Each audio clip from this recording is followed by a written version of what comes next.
Selamat pagi, selamat hari Minggu. Rekan-rekan mungkin mengalami sakit ulu hati atau gambaran yang lain selain sakit ulu hati seperti misalnya sakit dada, sesak napas, rasa seperti tekajik. Kemudian bisa juga rekan-rekan merasakan rasa asam pada daerah mulut.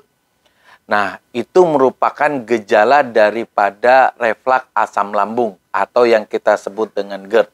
Nah, hari ini video ini mengulas secara lengkap tentang apa itu asam lambung naik.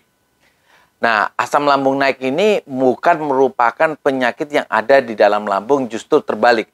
Penyakit ini disebabkan karena asam lambung yang naik ke daerah kerongkongan. Secara sederhana seperti ini. Organ pencernaan kita itu berasal dari mulut, kemudian turun ke kerongkongan, baru ke lambung. Nah, di antara lambung dengan kerongkongan itu ada penyekat yang disebut dengan sphincter. Nah, penyekat inilah yang menjadikan dasar seseorang mengalami refleks daripada asam lambung. Nah, refleks ini pintu atau sphincter yang berada di antara lambung dengan kerongkongan ini normalnya itu selalu dalam keadaan tertutup, kecuali dalam keadaan kita sedang makan atau sedang minum. Secara refleks maka sphincter itu akan terbuka untuk agar makanan yang kita makan masuk ke dalam lambung kita lalu dia tertutup lagi. Tetapi dalam keadaan tertentu, sphincter ini bisa saja mengalami terbuka walaupun kita sedang tidak makan. Nah, keadaan-keadaan itu apa saja sih? Biasanya pertama makanan-makanan tertentu. Seperti apa? Seperti misalnya kopi. Kemudian minuman bersoda. Atau kadang-kadang ada juga orang yang rentan dengan alkohol. Nah, makanan-makanan ini bisa saja memacu untuk sekat antara lambung atau yang kita sebut sphincter itu terbuka. Kemudian obat tertentu yang memiliki efek samping seperti misalnya amlodipin atau metformin. Yang ketiga adalah kalau wanita dalam keadaan hamil itu wanita tertentu itu bisa saja mengalami refleks asam lambung yang terjadi dari kehamilan awal-awal. Nah, ini mungkin dianggap sebagai pengaruh hormonal ya. Ketiga adalah kelelahan. Yang keempat ini, kelelahan. Kemudian orang yang mengalami infeksi, misalnya badan lagi demam, sakit kepala, kemudian sering sekali disertai dengan refleks asam lambung.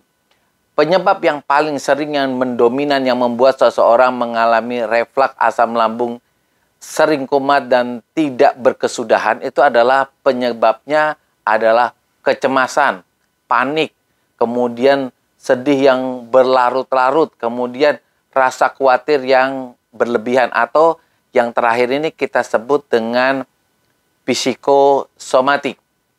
Nah, dari semua penyakit ini tentu untuk menghilangkan gejala refleks asam lambung, kita pertama adalah kita melakukan cara tidur. Kita tidur sebaiknya di posisi miring ke sebelah kiri ya.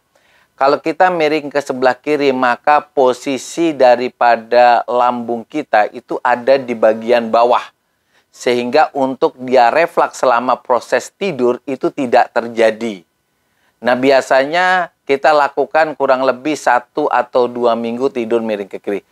Kalau kita tidak bisa tidur miring ke kiri, kita harus berbaring, maka kita harus mengusahakan kepala, dada kita lebih tinggi daripada perut dengan menaruh apa?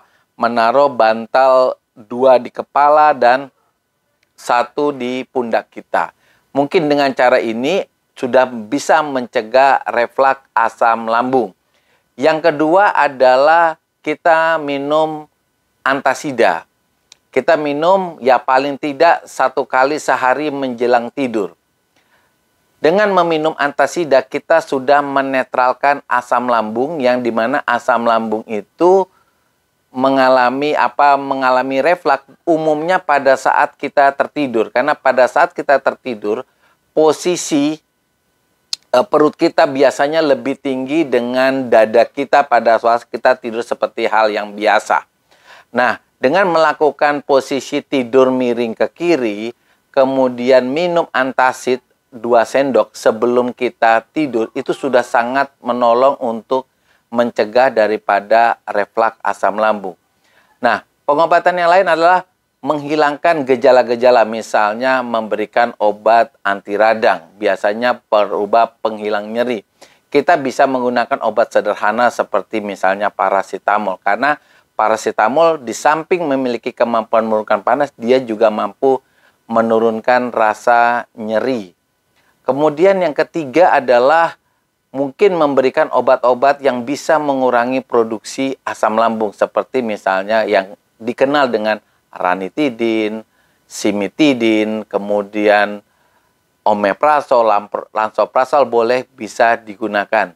Yang paling penting dari semua ini adalah menghilangkan penyebabnya. Misalnya ketika kita memang tidak kuat sama makanan tertentu, seperti misalnya kopi, sejak awal minum kopi, maka sebaiknya tidak mengkonsumsi lagi kopi, walaupun kopi dalam bentuk apapun, baik kopi susu, kopi hitam, maupun kopi apapun. Karena kandungan dari kopi itulah yang membuat sphincter kita terbuka. Kemudian kalau kita menggunakan obat-obat seperti amlodipin atau metformin yang memang kita tahu sejak kita memakai obat-obat itu sudah terjadi gangguan pencernaan, sebaiknya diganti dengan obat yang lain. Ketiga adalah kalau penyebabnya faktor kecemasan, maka kita harus berusaha untuk menghilangkan bagaimana kecemasan itu bisa hilang. Karena apa? Kalau kecemasan ini biasanya penyebab yang paling sulit diperbaiki. Makanya rekan-rekan yang memiliki gangguan kecemasan itu bisa menggunakan terapi seperti misalnya berkonsultasilah dengan ahlinya, dalam hal ini psikiater. Kemudian bisa juga melakukan relaksasi, seperti banyak cara untuk menghilangkan rasa kecemasan. Yoga, kemudian menyalurkan hobi, kemudian menanamkan diri kita untuk menghilangkan rasa khawatir kita dengan mengajak rekan-rekan kita berkonsultasi atau bertemu dengan rekan yang sesama mengalami penyakit yang serupa. Kemudian rekan-rekan, jangan lupa ya, kalau kita tiba-tiba mengalami hal seperti itu, misalnya nyeri ulu hati, dada panas, berdebar-debar, rasa seperti terkancing, rekan-rekan tidak usah panik lah ya.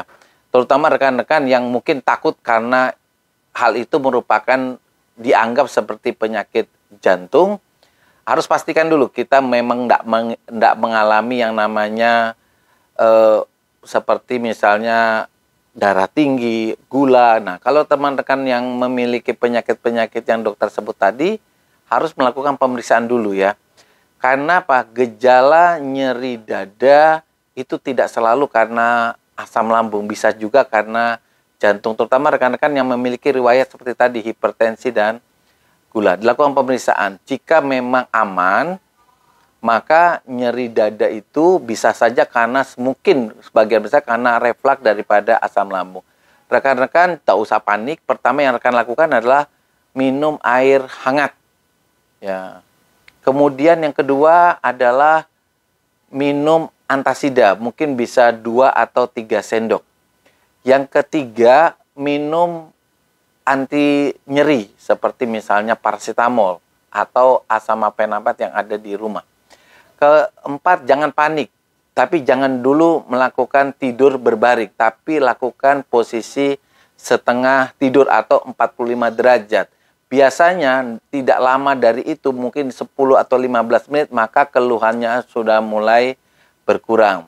Kemudian bisa melakukan pemeriksaan lanjutan seperti misalnya rekaman jantung untuk memastikan bahwa penyakit ini bukan penyakit yang berasal dari jantung. Dokter anggap pemeriksaan jantung cukup penting ya, karena apa? Kalau kita tidak melakukan pemeriksaan rekam jantung atau pemeriksaan jantung yang lain, biasanya rasa cemas kita tidak hilang, rasa kekhawatiran kita tidak hilang. kita masih saja berpikir bahwa nyeri itu karena jantung. Jadi penting sekali untuk menyingkirkan bahwa itu penyakit jantung atau bukan dengan melakukan pemeriksaan. Nah, inilah rekan-rekan yang penyakit yang sering sekali melanda kita ya. Baik anak muda, orang dewasa, ataupun orang yang sudah lanjut usia. Demikian, bye.